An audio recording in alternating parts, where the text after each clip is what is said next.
Hello friends, ನಮಸ್ತೆ. ಸ್ಫೂರ್ತಿ kitchen and ಬ್ಲಾಗ್ಸ್ಗೆ ಸ್ವಾಗತ. ಇವತ್ತಿನ ರೆಸಿಪಿ ಗೋಧಿ ಹಿಟ್ಟಿನ ಹಲ್ವಾ ಅಂತ. ಯಾವ ರೀತಿ ಮಾಡೋದು ನೋಡೋಣ ಬನ್ನಿ. ನೋಡಿ, ಒಂದು ಸಾಸ್ ಪ್ಯಾನ್ ತಗೊಂಡು ಇದಕ್ಕೆ 1 ಕಪ್ ಸಕ್ಕರೆ ಹಾಕಿರೋ ಕಪ್ಪಲ್ಲೇ 2 ಕಪ್ ನೀರು ಹಾಕ್ಕೊಳ್ಳೋಣ.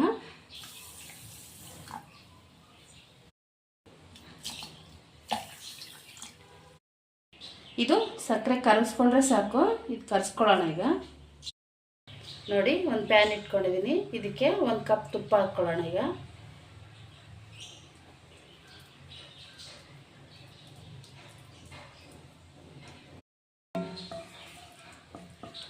ಡ್ರೈ ಫ್ರೂಟ್ಸ್ ಫ್ರೈ ಮಾಡ್ಕೊಳ್ಳೋಣ. ಈಗ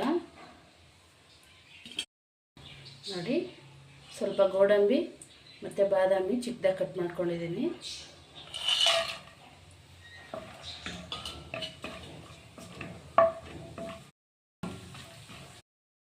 ನೋಡಿ, ಬಾದಾಮಿನೂ ಗೋಡಂಬಿ ಫ್ರೈ ಆಗಿದೆ. ಈಗ ದ್ರಾಕ್ಷಿ ಹಾಕ್ಕೊಳ್ಳೋಣ.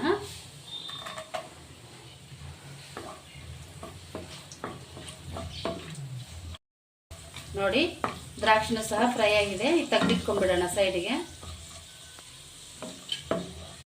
ನೋಡಿ, ಈಗ ಇದೇ ತುಪ್ಪಕ್ಕೆ 1 ಕಪ್ ಗೋಧಿ ಹಿಟ್ಟು ಹಾಕ್ಕೊತಾ ಇದ್ದೀನಿ.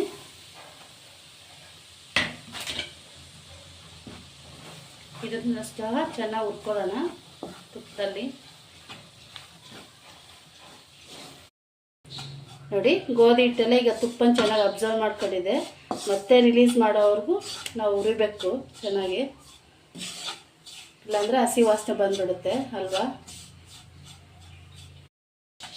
ನೋಡಿ, ಚೆನ್ನಾಗಿ ಫ್ರೈ ಆಯಿತು ತುಪ್ಪದಲ್ಲಿ. ಈಗ ಶುಗರ್ ಸಿರಪ್ ಹಾಕ್ಕೊಳ್ಳೋಣ.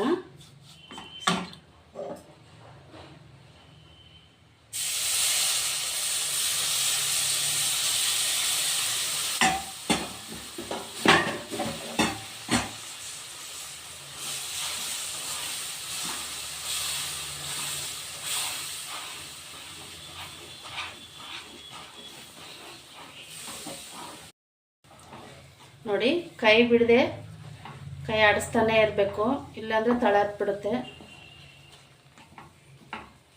ಸೀದೋಗಿರೋ ಸ್ಮೆಲ್ ಬಂದ್ಬಿಡುತ್ತೆ ಅಲ್ವ ಎಲ್ಲ.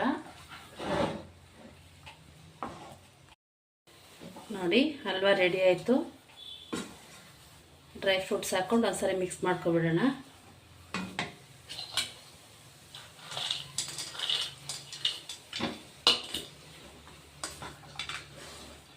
ತುಂಬ ಚೆನ್ನಾಗಿರುತ್ತೆ, ಒಂದ್ಸರಿ ಟ್ರೈ ಮಾಡಿ.